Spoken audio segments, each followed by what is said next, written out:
Hello, I'm Jacob Elliott, and today me and my dad will be doing a podcast on how he feels about video games and how it helped or hurt me and my brother while growing up.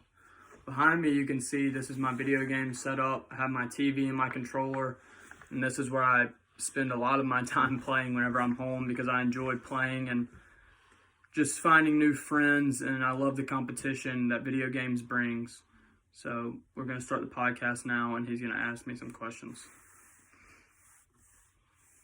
All right. What's your favorite part of video gaming? My favorite part about video games is the competitiveness it brings.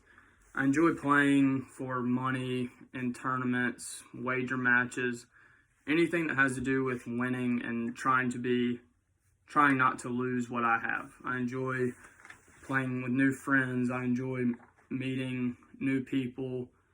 I've made a lot of new friends across different states, across the world, that I never thought would even be possible. And I've reconnected with a lot of old friends that I used to not even talk to anymore.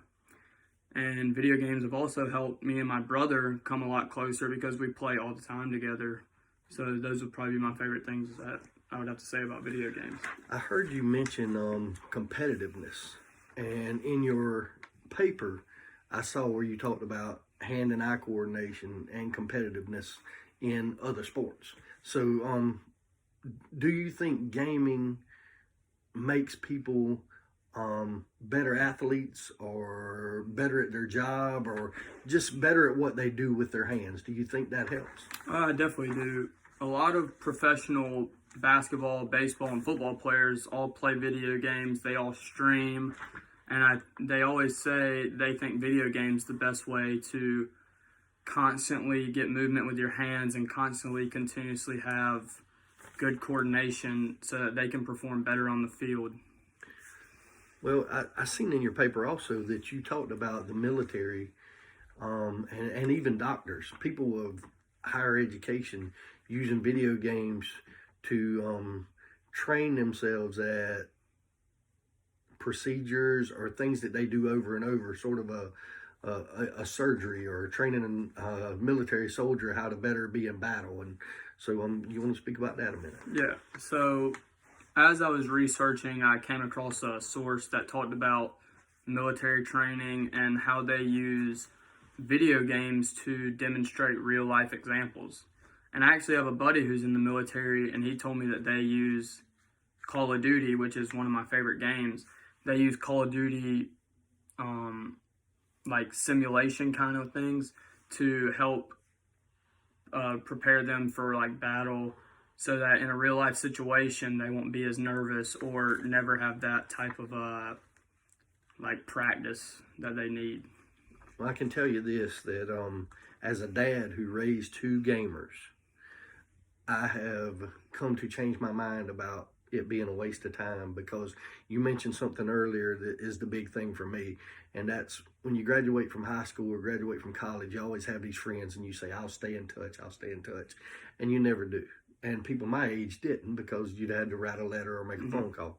But with video gaming, a lot of your friends from school, I know that you still stay in touch with them and you know how they think and what they do. And so I would just say, as a dad, I've come to appreciate what gaming's brought to my boys' lives more so than to be frustrated or upset with how much time they spend playing it. Yeah, and I would also say with video games, it also helps you with your mental health. It can help you just get away from reality if you're going through a hard time, and it can also help you with your social skills, because you're constantly having to work with different teammates, different people you've never even played with, to try to win or try to complete a challenge. I noticed some of the games even have a lot of reading on it. So, yeah. I mean, it could help you education-wise, as far as reading and learning to... I also mentioned that. It helps. Video games are used to help dyslexic children. And there was a study that I read about that said video games after using like a study, video games were proven that dyslexic children, the more they play, the more efficient they become in reading, and the quicker they pick up words, and just allows them to learn and to become more educated whenever they need to be. Thank you for listening to our podcast. Thank you.